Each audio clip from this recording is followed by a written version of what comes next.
Just a short drive east of St. Louis and across the Mississippi into Illinois is America's first city.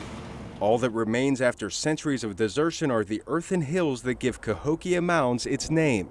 Archaeologist Bill Eisminger says the mounds are the remains of temples and homes purposefully built by the early cultures scientists call Mississippians. To elevate your leaders and your important people and your religious activities higher than everybody else. Perhaps they'll separate the sacred from the common to some degree. Monk's Mound stands nearly 30 meters high, and it's thought Mississippian priests believe the elevation brought them closer to God. Now joggers use it for an entirely different purpose.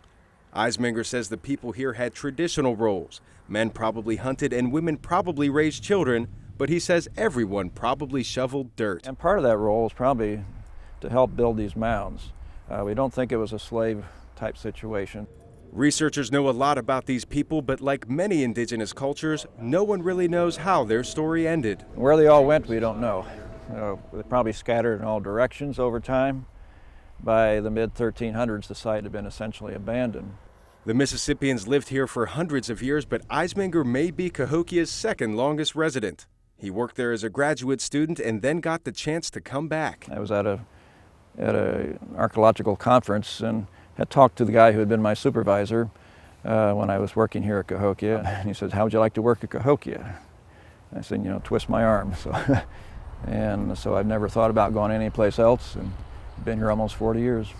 People say if you're doing what you like, why go anyplace else? An ancient culture by Western standards and a history with a span as wide as these fields. The Mississippians at Cahokia may have left here centuries ago, but because of Bill Eisminger and others like him, their memory lives on. From the Cahokia State Historic Park, Arash, Arabasadi, VOA News, Illinois.